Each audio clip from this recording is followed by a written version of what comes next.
Hello, everybody. Welcome to the early morning show. The early morning horn, Yeah, well, I was just watching an interview with Marquis Smith out of Fall, and that's enough to fucking piss any cunt off. Fucking Marquis Smith. I'm not really into it, but, his guitarist, Bricks, I think she's a very attractive lady. I mean, even in her geriatric years, because she's old now. Still quite a tidy looking bird, because I am sexist. I judge women according to their appearance. Yeah. Mm. Don't like the ugly ones. They can just fuck off. They fuck off. So people go, oh, you're a sexist and you discriminate against women. It's like, well, 90% of women, I'm not in the least bit interested. So how can I be discriminating against them when they're fat and ugly and no use to me? Yeah. So there, have that fucking equal opportunities. No, I'm not giving them equal opportunities. If a bird's fat and ugly and full of shit, and she can fuck off. She don't get no opportunity with me. So yeah, sexism and that. I suppose I don't know, and I don't care. You know. Mm. So, early morning show. Oh Christ. Oh, I don't know anything about early morning shows because I'm more of a late night than an early morning kind of person. So, what do people do in the mornings when they're doing early morning shows? I've no idea. I assume they go around being all optimistic and cheerful and trying to sort of start people off. So, unfortunately, I'm a very demotivational speaker, as it were. Oh Christ, not another day. Oh, for fuck's sake, just turn it off, roll over, turn your alarm clock off, have a lie in, and tell your boss to stick their fucking miserable job right up their arse, sideways. Bollocks to it. Oh, the world's going to end anyway. So don't follow the rules. Don't fucking be a normal member of society. Just be a cunt. Yeah. So anyway, what we're doing? Well, wait for the weather to warm up just a little bit, the sun to come out. I'm going to be out and about on the skid mark, the local park. Yeah, the Marky Mark. Yeah. Mm.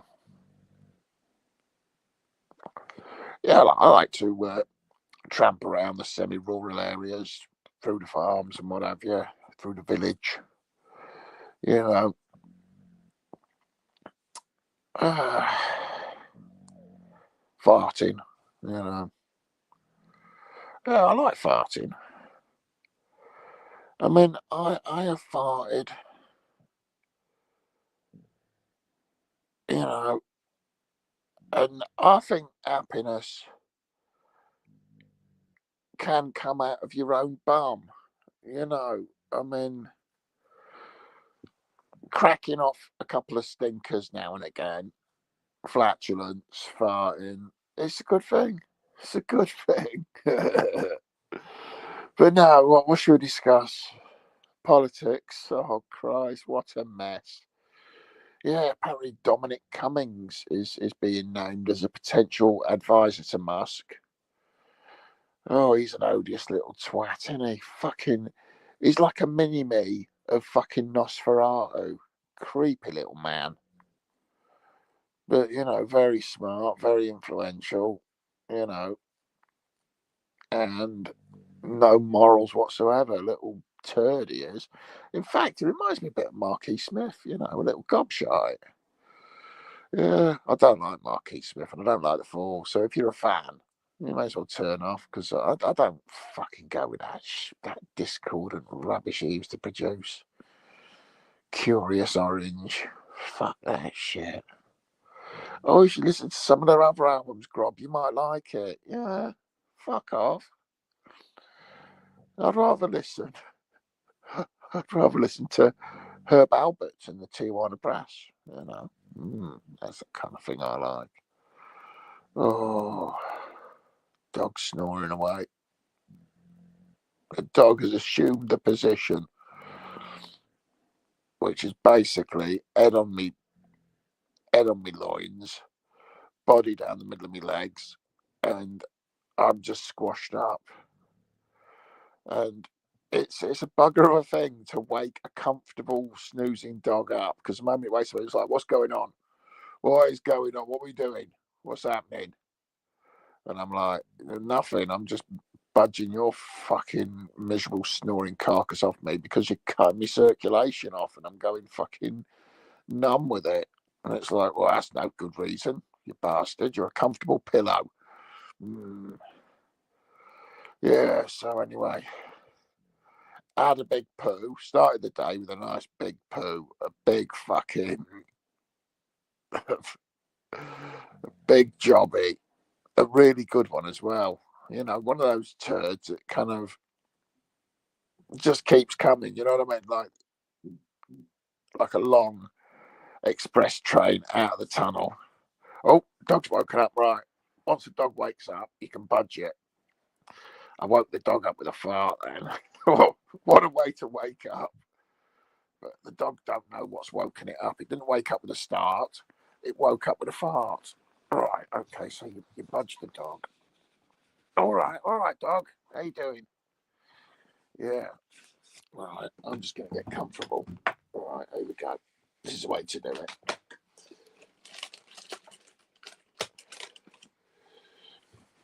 What you do is you rolls over, and you want to get yourself comfy, and then the dog, which is lying right next to you after you've ejected it, but it rolls into the duvet and starts pulling the duvet off you. I mean, a dog can have your duvet, and you'd be surprised how strong a dog is for winning a wrestling contest with a duvet. Oh yeah. So anyway, I'll be taking it easy with the fundraisers. I'm still very impressed and gracious with the Christmas donations. I had a few quid for Christmas, and that pretty much paid for my boozing. Didn't do much boozing really. I had a bottle of vodka, litre of vodka, bottle of coffee liqueur. I spent a bit of money on some ice cubes and some double cream, and I was on the White Russians, just like Jeff Bridges in The Big Lebowski as the dude. And yeah, I didn't do New Year's.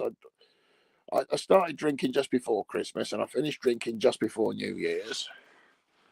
And yeah, I think it's very early hours of New Year's Eve when I had my last drink, and I was like, yeah, that's nice. So I've yet to have my first drink of the new year. You know, I'm not like, oh, I've got to do a dry January. You know, no booze in January, whatever you call it. But I just haven't felt the need for a drink. I enjoyed myself, but I enjoyed a quality drink. I mean, those White Russians, I have to recommend them to everyone. Probably a better girls' drink than a boys' drink, because it will get in your fucking moustache and your beard. It goes fucking everywhere. I don't think it's a weird drink. They look beautiful, they taste beautiful, but you know, they're kind of lethal. I mean, that's the problem with cocktails. They taste so beautiful and delicious, you forget they've got monumental qualities of alcohol in them, quantities of alcohol in them, because you're just pouring it in yourself. You know, it's like glug glug glug glug glug glug glug glug glug, and it's fucking several units, but it just goes down like candy. You got to be very careful with it. But yeah, I enjoyed them. It's beautiful. It's the coffee flavour and the cream, the sort of I mean, it's velvet going down. It's smooth. It's rich. It's a wonderful thing. But it will get you completely spaz-hammered. You'll be it gets you wankered, properly fucking arsemongered. You know. shit-brained, it'll fucking spazwankle you, you'll be fucking mong-clocking off it, properly tit-farted, oh yeah, shaz-banged, proper munted, clack-funted, oh, God, yeah. I think I'm still a bit drunk from them, and it was weeks ago when I had them. They're beautiful, beautiful. The White Russian. Oh, she's your mistress. She's your whore. She's a corpse in the alleyway. She's everything. It is alcohol when it's a cocktail. I mean. Oh, you got your traditional man's boozing brown ale. Bottle of brown ale, that's the way to do it. Bottle of brown ale. When IPAs became more fashionable and trendy, they have been for fucking ages now. And it's like, no. Your brown ale, a bit stout, a bitter, But brown ale's the one. Brown ale that's brown. Now, as far as I noticed, all ales are brown. So why call the brown ale brown ale? What's going on there then? Brown ale. Yeah, I'm going to get some brown ale.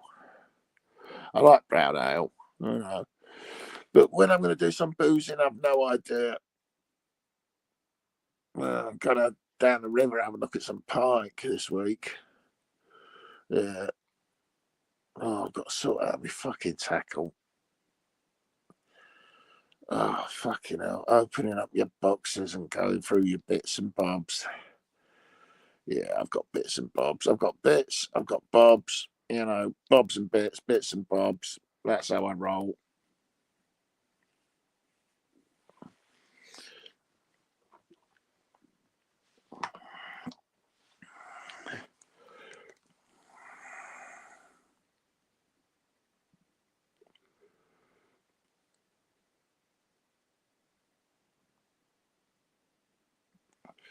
Yeah, as I said, it did a really good shit earlier.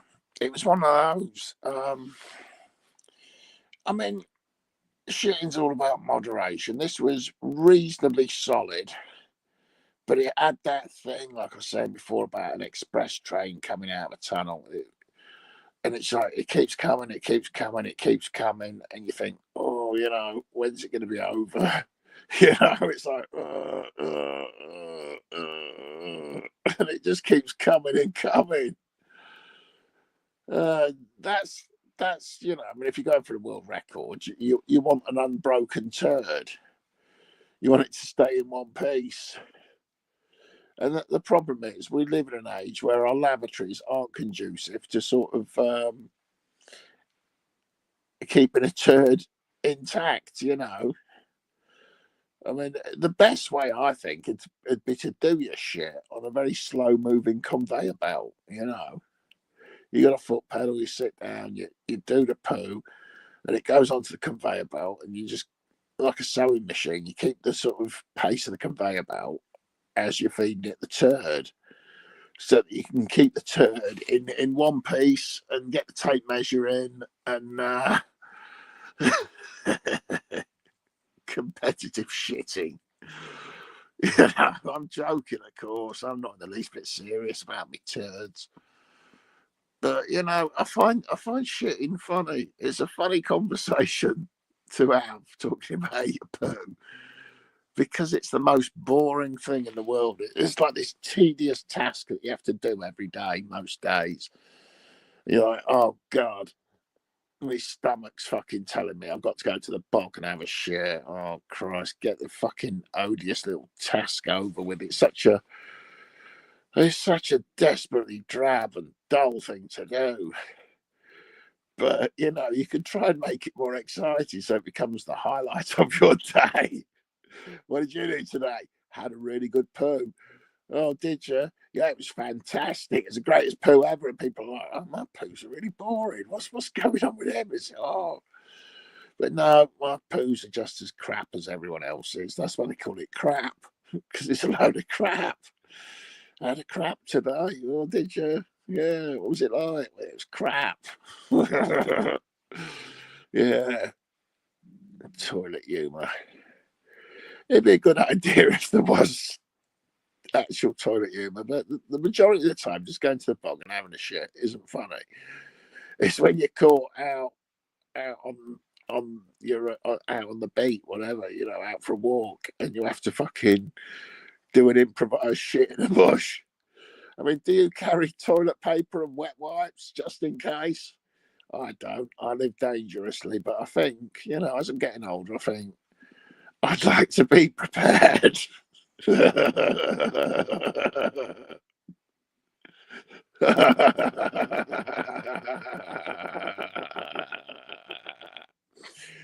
you know, a prepper's prepped for a shit. Because ideally, if you think you might be taken short, you should carry a black bag, reasonably robust bin bag, a few sheets of bog roll, and some wet wipes. Not necessarily for wiping your bum, but for giving your hands just a little bit of a freshener after you've wiped your bum. Because you should always wash your hands after you've been to the toilet. That's what they tell you. Always wash your hands. Because, if you've been near your bum and your poo, you want to wash them, Unless you know for a fact you're going to be shaking hands with a bastard later.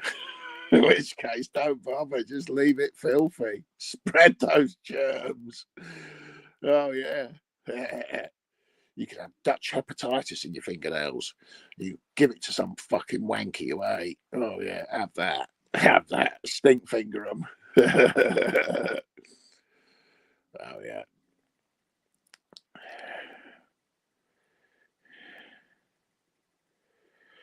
Yeah, I think that's in a Kevin Smith film, isn't it? Yeah. Anyway, I've got a little bit of snoozle left in me. I'm going to roll over, spoon up with the dog, and have a good dog cuddle. Oh, there's nothing better than dog cuddles. Oh, I love cuddling up with a doggy. Right, that's your lot. I'll see you later. Have a nice day. And remember to carry a just-in-case package of toilet paper and wet wipes, just in case you have to go and do a shit in a bush. See you later, you bastards. Oh, miserable bunch of